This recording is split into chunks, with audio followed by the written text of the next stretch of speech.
प्रिय छात्र छात्राओं, मॉडर्न स्टडी सेंटर के हिंदी प्रभाग में आप लोगों का हार्दिक स्वागत है। अभी आप प्रोफेसर जान चौधरी अध्यक्ष हिंदी विभाग KSR कॉलेज से व्याख्यान सुन रहे हैं। इस व्याख्यान में पुनः आप लोगों का हार्दिक स्वागत है। अभी मेरे व्याख्यान का बिंदु है सिपाही की माँ। दिगंत भाग 2 12वीं कक्षा की हिंदी में किताब चलती है। उसी किताब की यह एक महत्वपूर्ण रचना है, अर्थात उसी किताब का एक महत्वपूर्ण पाठ है सिपाही की माँ, जिसका पहला भाग, पहला व्याख्यान आप लोगों ने पहले सुन लिया है। अब हम इसके दूसरे भाग पर बात करेंगे, उस पर व्याख्यान देंगे। यह व्याख्यान मूल तौर पर प्रश्नोत्तर पर आधारित है। प्रथम व्याख्यान सारांश, लेखक परिचय और व्याख्या पर आधारित था। यह व्याख्यान वस्तुनिष्ठ प्रश्नोत्तर और लघुत्तरीय एवं दीर्घोत्तरीय प्रश्नोत्तर पर आधारित होगा। तो हम शुरू करते हैं सिपाही की माँ पाठ का दूसरा व्याख्यान। सबसे पहले शुरू करते हैं बहुवैकल्पिक प्रश्नोत्तर। इसमें आप देख रहे हैं कि सिपाही की माँ पाठ के लेखक का नाम क्या है। आपको ऑप्शन दिया गया है: मलयाज, उदय प्रकाश, मोहन राकेश, अज्ञेय। सिपाही की माँ पाठ के लेखक का नाम मोहन राकेश है, इसीलिए सी सही होगा। सिपाही की माँ गद्य की कौन सी विधा है? यहां पर आप देख रहे हैं सिपाही की माँ गद्य की कौन सी विधा है। आप ऑप्शन में देख रहे हैं नाटक, एकांकी, कहानी, उपन्यास। तो आपने अभी पढ़ लिया है कि सिपाही की माँ एकांकी है, अर्थात बी सही होगा। मोहन राकेश का जन्म कब हुआ था? मोहन राकेश का जन्म 8 जनवरी 1925 ईस्वी को हुआ, इसीलिए ए सही होगा। मोहन राकेश का जन्म कहाँ हुआ था? मोहन राकेश का जन्म जंडी वाली गली, अमृतसर, पंजाब में हुआ था, इसीलिए इसका उत्तर ए सही होगा। मोहन राकेश के पिता का नाम क्या था? आप ऑप्शन में देख रहे हैं करमचंद गोगलानी, करमचंद मस्तान, करमचंद कौर, करमचंद खालसा। ये सारे के सारे पंजाबी नाम हैं। इसमें सही है करमचंद गुगलानी। आपने मोहन राकेश के नाम में भी देख लिया है गुगलानी शब्द लगा है। मोहन, आगे आप देखेंगे मोहन राकेश के बचपन का नाम था मदन मोहन गुगलानी, उनके पिता का नाम करमचंद गुगलानी। मोहन राकेश की माँ का नाम क्या था? आप यहाँ पर देखें, मोहन राकेश के माँ का नाम बच्चन कौर था, ए सही होगा। मोहन राकेश के पिता का नाम बच्चन कौर। मोहन राकेश के बचपन का नाम क्या था? अभी तुरंत बताया गया है। मोहन राकेश के बचपन का नाम था मदन मोहन गुगलानी, अर्थात ए सही होगा। मोहन राकेश ने सारिका नामक पत्रिका का संपादन कब किया? पहले तो आपको ये याद रखना होगा कि मोहन राकेश ने सारिका नामक पत्रिका का संपादन किया था, संपादक के रूप में उन्होंने काम किया था। और तब आपको याद करना होगा कि उन्होंने संपादन कब किया, तो इसका उत्तर होगा 1962। कौन सी रचना मोहन राकेश की नहीं है? यहां पर आप देखें, इंसान के खंडहर उनका कहानी संग्रह है, नए बादल उनका कहानी संग्रह है, एक और जिंदगी कहानी संग्रह है। यह रचना बी नहीं है, यामा महादेवी वर्मा की रचना है। बहुत ही महत्वपूर्ण रचना है, कविता की किताब है। तो यामा इसका उत्तर होगा, यानी बी। मोहन राकेश ने मुंबई के किस कॉलेज में अध्यापन किया? यहाँ आप देख रहे हैं एल्फिंस्टन कॉलेज मुंबई में है, वहीं पर उन्होंने भाषा विभाग में अध्यापन का काम किया था, भारतीय भाषा विभाग में अध्यापन का काम किया था।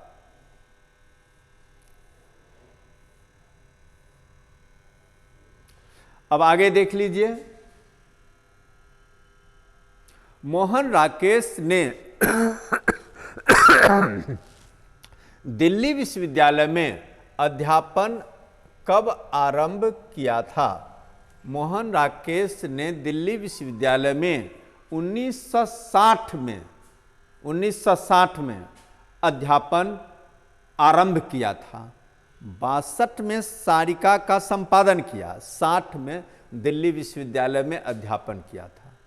सिपाही की माँ, अर्थात यहाँ पर इसको एक बार फिर देख लीजिए, ए सही होगा, 11वां का ए होगा उत्तर।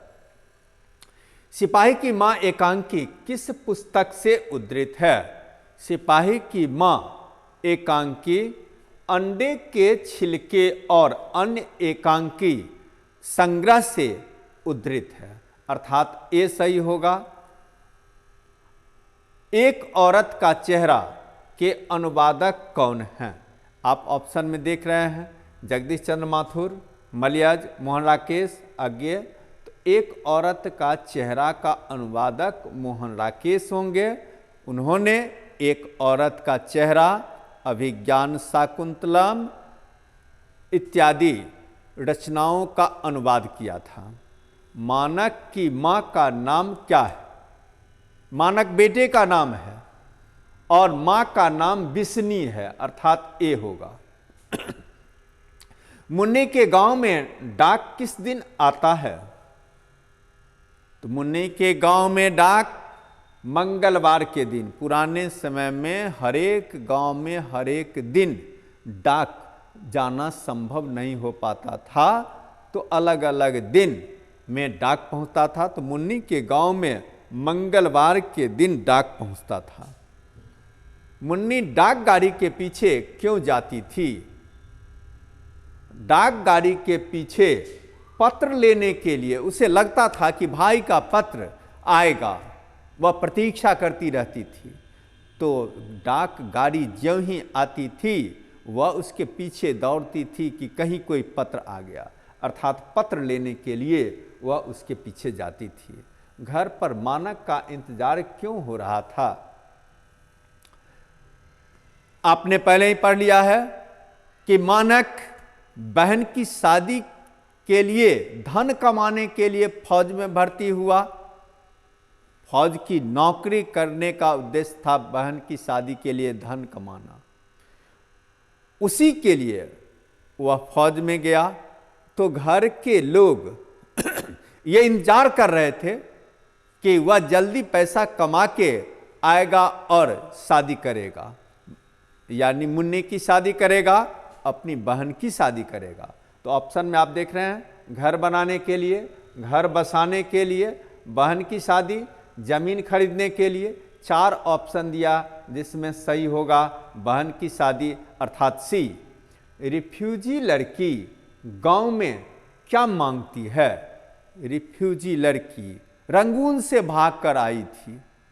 इसी युद्ध में आपको एक प्रसंग ये भी जानना होगा कि रिफ्यूजी लड़की भाग कर आई हिंदुस्तान, मांग मांग कर वह अपना जीवन यापन करती थी। उस रिफ्यूजी लड़की के जीवन के दर्द का भी सिपाही की मां एकांकी में बड़े कार्निक रूप में प्रस्तुत किया गया है। तो रिफ्यूजी लड़की गांव में क्या मांगती है? भोजन मांगती थी, सबसे दाल चावल मांग लेती थी और उसी से वो अपना भोजन आती थी। तो वह भोजन मांगती थी। मानक किस युद्ध में सिपाही बनकर लड़ने गया था? मानक द्वितीय विश्व युद्ध में सिपाही बनकर लड़ने के लिए गया था। आषाढ़ का एक दिन के लेखक का नाम क्या है? ऑप्शन में आप देख रहे हैं मलयज, दिनकर, मोहन राकेश, अज्ञे। तो यहाँ आप इसका सही उत्तर देखेंगे मोहन राकेश अर्थात सी। कुंती बिस्नी की कौन है? तो कुंती और बिस्नी के बीच क्या संबंध है, ये आपको इससे पता लगाना होगा। तो कुंती पड़ोसन है, अधेड़ उम्र की एक औरत है, दोनों में बड़ी दोस्ती है, अपनापन है, इसीलिए बराबर एक दूसरे के घर आने जाने का काम होता है। तो आपने देख लिया कि इसका उत्तर होगा बी। मुन्नी मानक की कौन थी? मुन्नी मानक की बहन थी, अर्थात बी होगा सही उत्तर। रिफ्यूजी कहां से भागकर आई थी? रिफ्यूजी रंगून से, बर्मा से भागकर आई थी, क्योंकि बर्मा की सीमा पर भयंकर युद्ध चल रहा था। जंगली रास्ते जान बचाकर किसी तरह वह भागकर आई थी। तो रंगून से भागकर आई थी, सी सही होगा। रिफ्यूजी लड़की कितने दिनों तक जंगली रास्ते चलती रही? 13 दिनों तक लगातार बिना खाए पिए जंगली रास्ते चलती रही। तो इसका उत्तर होगा ए, वह 13 दिनों तक जंगली रास्ते पर भागती रही, बिना खाए पिए जान बचाकर भागती रही। आगे है, फौज छोड़कर भागने वाले को क्या किया जाता था? आप ऑप्शन देख रहे हैं। घर भेज दिया जाता था, गोली मार दी जाती थी, जेल में बंद कर दिया जाता था, जुर्माना किया जाता था। तो इसका सही उत्तर होगा गोली मार दी जाती थी, अर्थात बी। आगे है, मुन्नी कितने साल की हो गई थी? तो आपको पहले बताया गया है मुन्नी 14 साल की हो गई थी, ए सही होगा। मोहन राकेश की रचना अंतराल क्या है? आपको ऑप्शन में दिया गया है उपन्यास, कहानी, नाटक, संस्मरण। तो ये अंतराल उपन्यास है, अर्थात ए सही होगा। मानक कलकत्ते से बर्मा कैसे गया? उन दिनों कलकत्ते से बर्मा जाने का सामान्य मार्ग जहाज था। तो मानक कलकत्ते से बर्मा जहाज से गया, पानी वाला जहाज, समुद्री जहाज से वह गया। इस तरह आपने बहुवैकल्पिक प्रश्नोत्तर को देखा। आपकी सुविधा के लिए यहाँ पर आंसर शीट दे दिया गया है। अब हम विषयनिष्ठ प्रश्नोत्तर पर बात करेंगे। विषयनिष्ठ प्रश्नोत्तर में आप देखिए, बिस्नी और मुन्नी को किसकी प्रतीक्षा है? वह डाकिये की राह क्यों देखती है? बिस्नी और मुन्नी दोनों मां बेटी है, दोनों को अपने बेटे मानक के पत्र की प्रतीक्षा है। वह डाकिये की राह इसलिए देखती है कि डाकिया ही तो पत्र लाएगा, डाकिया के द्वारा ही तो पत्र उसके पास पहुंचेगा। इसी को यहां पर लिख दिया गया है। बिस्नी और मुन्नी को मानक के पत्र की प्रतीक्षा है, पत्र डाकिया ही लाएगा, इसीलिए वह डाकिया की राह देखती थी। बिस्नी मानक को लड़ाई में क्यों भेजती है? बिस्नी को अपनी बेटी मुन्नी की शादी के लिए धन की आवश्यकता थी। वह धन कमाने के लिए मानक को लड़ाई में भेजती है, क्योंकि वह कमाएगा तभी तो शादी में खर्च किया जाएगा, अन्यथा धन आएगा कहां से। अतः वह इकलौते बेटे को युद्ध में भेज देती है। एकांकी और नाटक में क्या अंतर है? नाम से यह स्पष्ट है, एक अंक वाला जो भाग होगा, नाटक होगा, वह एकांकी कहलाएगा। और नाटक में बहुत सारे अंक होते हैं, एक से अधिक होते हैं। बहुत सारे का मतलब यहां पर एक से अधिक होते हैं, 4 हो 5 हो, जितना भी हो। तो एक अंक वाला नाटक जो होगा वह एकांकी, और अनेक, एक से अधिक अंक वाला जो होगा वह नाटक होगा। एकांकी को अंग्रेजी में 1 एक्ट प्ले कहा जाता है, और नाटक को अंग्रेजी में ड्रामा कहा जाता है। तो इस तरह आपने देख लिया कि नाटक का बड़ा संक्षिप्त रूप एकांकी है, लेकिन ध्यान रहे कि कहीं से भी नाटक के एक अंश को काटकर एकांकी बना लेंगे, ये ऐसा नहीं होता है। गागर में सागर भरने वाली बात होती है। छोटे से भाग को अपनी पूर्णता के साथ रखना पड़ता है, इसलिए नाटक लिखने से ज़्यादा जटिल एकांकी लिखना होता है। खैर आगे बढ़ते हैं। दोनों लड़कियां कौन हैं? आपको पहले भी बताया गया है कि रंगून से भागकर दो लड़कियां आती है। रंगून से भागकर, वह रिफ्यूजी लड़की है।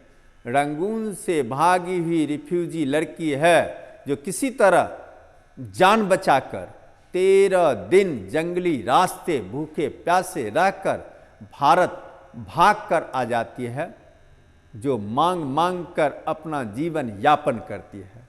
तो आप देख रहे हैं, लड़कियां रंगून से भागकर आई, रिफ्यूजी हैं जो भारत में मांग कर जीवन यापन करती है। अब कुंती का परिचय, कुंती का परिचय दें। कुंती परुषण है, चाहे आप बिस्नी का परुषण कहें, मुन्नी का परुषण कहें, मानक का परुषण कहें या सबका कहें, ये तीनों का एक परिवार है। विष्णी, मानक, मुन्नी एक ही परिवार के सदस्य हैं और उसके पड़ोस में रहने वाली कुंती है। यह कुंती सामान्य औरत की मानसिकता वाली है। जैसे सामान्य औरत अपने घर परिवार के साथ साथ दूसरे के घर परिवार पर भी चर्चा करती रहती है, खासकर शादी ब्याह की समस्या पर अधिक ध्यान उसका होता है। कुंती का भी उसी तरह शादी ब्याह यानी मुन्नी के ब्याह की चिंता अधिक है, वही चर्चा चलाती है। इस तरह आपने देखा कि एक सामान्य औरत के तरह बिस्नी के पड़ोस में रहने वाली अधेड़ उम्र की औरत कुंती है, वह उसकी पड़ोसन है। अब आगे है, मानक और सिपाही एक दूसरे को क्यों मारना चाहते हैं? मानक और सिपाही दोनों ही सैनिक हैं, दोनों ही खूंखार जानवर की मनोदशा से गुजरते हैं। अपनी जान बचाने के लिए दोनों एक दूसरे को मारने पर उतारू हैं। उनके मस्तिष्क को इतना विकृत कर दिया जाता है कि सामने वाला उसे भयंकर दुश्मन का एहसास होने लगता है, भयंकर दुश्मन समझने लगते हैं उसको। तो दोनों एक दूसरे को मारने पर उतारू हैं। मानक जानता है कि यदि सिपाही नहीं मरेगा तो मुझे मार देगा, तथा सिपाही भी जानता है कि मानक नहीं मरेगा तो मुझे मार देगा, इसलिए दोनों एक दूसरे को मारने पर उतारू दिखाई पड़ते हैं। सैनिकों के दिमाग को इस तरह विकृत कर दिया जाता है कि वह हमेशा मारकाट की ही बात सोचता है, हर सैनिक को दुश्मन ही समझता है। युद्ध क्षेत्र के बाहर भी सैनिक को वह दुश्मन ही मान लेता है।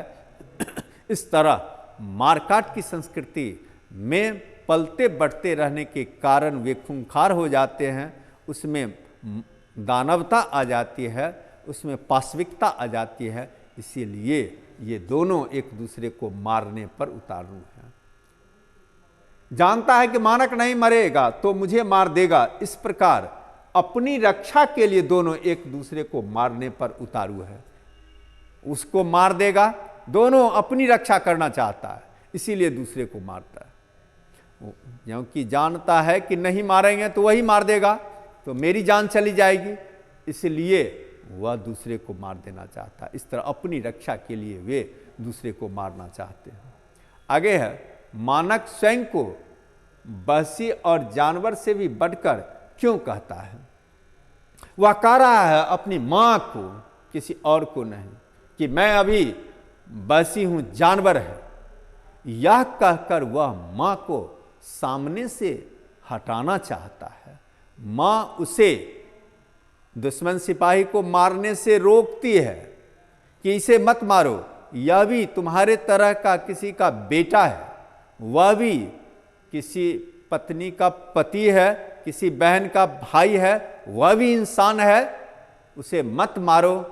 लेकिन मानक स्वयं को वहशी और जानवर जैसा खूंखार बताता है कि मुझे अभी कोई मानवता का ख्याल नहीं है, मैं मानवता भूल चुका हूं, मेरे सामने जो दुश्मन होगा उसको मैं मारूंगा ही, क्योंकि वो जानता है कि नहीं मारेंगे तो वही मुझे मार देगा। इस तरह माँ को हटाने के लिए वह कहता है कि अभी मैं संवेदन शून्य हो चुका हूं, जानवर की तरह खूंखार हो, हट जाओ, मुझे मारने दो। इसी को यहाँ पर व्यवस्थित ढंग से लिख दिया गया है। सेना में भर्ती होने के कारण मानक विकृत मानसिकता का शिकार हो चुका था। दिन रात मारकाट के परिवेश में रहने के कारण वह खूंखार बन गया था। वह जानता था कि जो खूंखार नहीं होगा वह सैनिक का जीवन जी नहीं पाएगा। वह यदि सैनिक को नहीं मारेगा तो सैनिक ही उसे मार देगा। माँ को सामने से हटाने के लिए भी वह स्वयं को वहशी और जानवर कहता। इस तरह आपने देख लिया कि मानक के वहशी और जानवर कहने के पीछे माँ को हटाना था, डराना था, साथ ही अपने आप को क्रूर खूंखार सिद्ध करना था। आगे है, मुन्नी के विवाह की चिंता न होती तो मानक लड़ाई में न जाता। यह चिंता भी किसी लड़ाई से कम नहीं है। सिपाही की माँ, याद रहे, सिपाही की माँ एकांकी में युद्ध की समस्या के साथ साथ सामाजिक समस्या, तिलक दहेज की समस्या का भी बड़ा सुंदर चित्रण किया गया है। एक तरफ लेखक ने युद्ध का वर्णन कर दिया, युद्ध की विभीषिका का वर्णन कर दिया, दूसरे तरफ समाज में कोढ़ की तरह समाज को खोखला करने वाली जो समस्या है तिलक दहेज, उस पर भी बड़ी गहरी चोट की है। यह बताया है कि यह जो समस्या है, उस समस्या की जो चिंता है वह किसी लड़ाई से कम नहीं है, वह भी लड़ाई के तरह ही बड़ी समस्या है। इसी को हमने सिस्टमैटिक ढंग से लिख दिया है। प्रस्तुत एकांकी के माध्यम से एक ओर युद्ध की विभीषिका का चित्रण किया है, दूसरी ओर तिलक दहेज जैसी समस्या पर भी गहरी चोट की गई है। इसके कारण बहुत सारे घर बर्बाद हो रहे हैं। ये बड़ी चिंता का विषय है। बड़े घर बर्बाद हो रहे हैं इस धन दौलत के संग्रह के कारण। कितने पिता इस बेटी के ब्याह के लिए घूस घोटाले में फंसकर जेल की चक्की पीसते न, उनका जीवन बर्बाद हो चुका, घूस घोटाले का शिकार हुए। कितने भाई चोर डाकू आदि न जाने कितने कुकर्म करने पर उतारू हो गए, भाई बर्बाद हुए।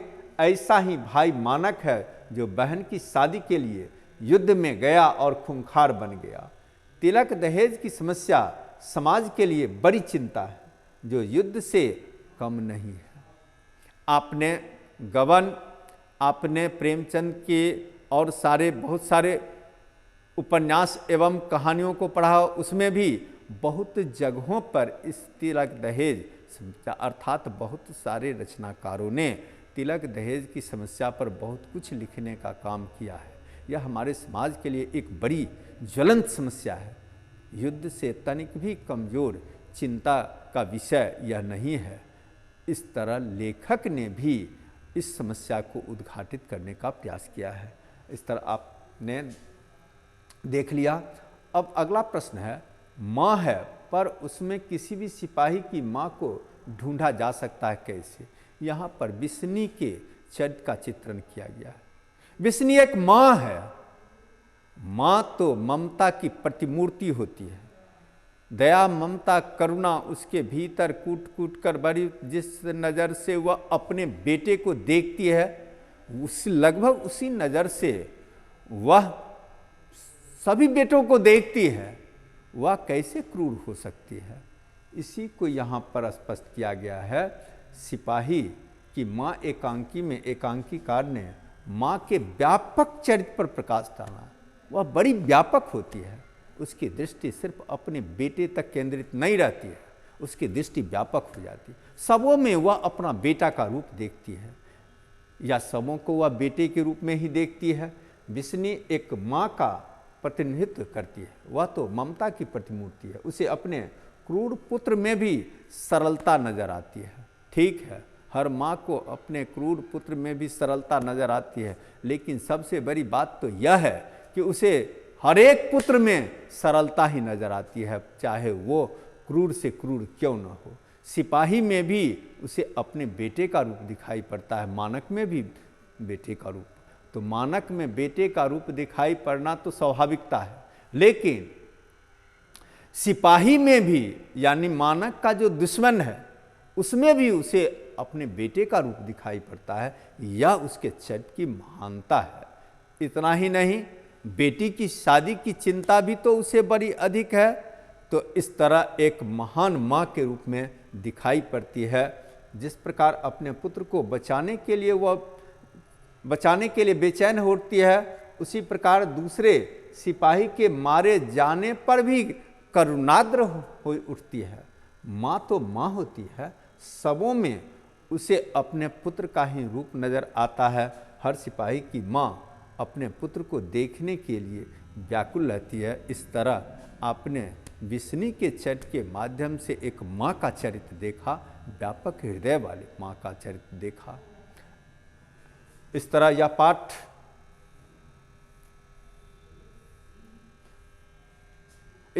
पाठ आपका पूरा हो गया। पाठ सुनने के लिए आप लोगों को फिर से एक बार धन्यवाद। अगले पाठ में हम लोग फिर मिलेंगे। धन्यवाद।